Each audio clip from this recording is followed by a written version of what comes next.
मग असा प्रवास करत करत महाराज आग्र्याला पोहोचले. आग्र्याला महाराज पोहोचले त्याचं वर्णन ना राजस्थानी रेकॉर्डमध्ये दिलेलं आहे. म्हणजे आपल्याला असं प्रश्न पडतो ना, महाराज कसे पोहोचले असतील? आजकालच्या काळामध्ये आपल्याला दिसतं, की महाराजांच्या आजूबाजूला असे काय म्हणतात त्याला, म्हणजे बाकी राजा-राजवाड्यांच्या आजूबाजूला सगळं सैन्य असतं, हत्ती, घोडे असतात. काय असेल महाराजांबरोबर? काय तयारी महाराजांनी केली असेल? हम्म. तर ह्याच परखलदासानेच, हम्म. जो रामसिंगाचा कारकून होता, त्याने अंबरला, कल्याण दासला लिहून कळवलंय, की शिवाजी महाराज इकडे किती ग्लोरियस एंट्री केली शिवाजी महाराजांनी. क्या बात आहे. शिवाजी महाराजांच्या पुढे 250चं घोडदळ होतं. वा. त्याच्यामध्ये त्याने डिटेल्स लिहिलेत. 100 घोडदळांमधले जे लोक होते ते स्वतः शिलेदार होते. आता शिलेदार म्हटलं ना, की आपण किती सहज म्हणून जातो ना, मी स्वराज्याचा शिलेदार, पण आपल्याला शिलेदारचा अर्थच माहिती नसतो.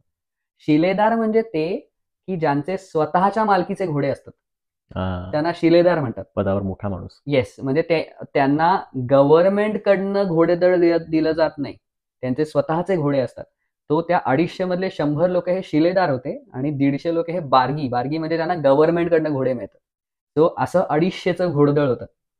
सगळ्यात पुढे शिवाजी महाराजांचा हत्ती होता आणि त्या हत्तीवरती ढाल होती. ढाल म्हणजे लढतात ती ढाल नाही, जिथे झेंडा असतो त्याला ढाल म्हणतात, पूर्वी ढाल म्हणायचं त्याला.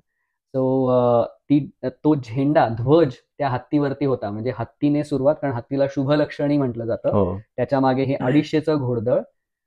ध्वजाचा रंग हा सॅफरन इन द सेन्स भगवा आहे. भगवा ध्वज हे त्यांचं म्हटलेलं आहे. त्याच्यावरती एम्ब्रॉयडरी केलेली आहे, चांदीची एम्ब्रॉयडरी केलेली आहे. एवढे पण डिटेल्स त्याच्यावरती लिहिलेले आहेत. शिवाजी महाराजांचे जे पायदळ होतं त्यांच्या मागणे येणारं, त्यांनी एका प्रकारचा फेटा बांधलेला आहे, त्याचं वर्णन आहे. त्याच्या मागे शिवाजी महाराजांचे जेवढे त्यांच्याबरोबर जे मोठे मोठे सरदार आले होते ते सगळे पालख्यांमध्ये येतात. शिवाजी महाराजांची पालखी काय वेगळी आहे, तर शिवाजी महाराजांच्या पालखीला सगळीकडनं चांदी मारलेली आहे, चांदीचे पत्रे मारलेले आहेत. वा. शिवाजी महाराजांच्या पालखीचे जे पाय आहेत ते सोन्याचे आहेत. क्या बात आहे. सो अशी रॉयल एंट्री करून महाराज आलेत. त्याच्या पुढे परखलदासाने महाराजांचं वर्णन केलंय. म्हणजे आपल्याला 1664ला सुरतच्या लुटीच्या वेळेला शिवाजी महाराजांचं चित्र मिळालं हे माहिती असतं.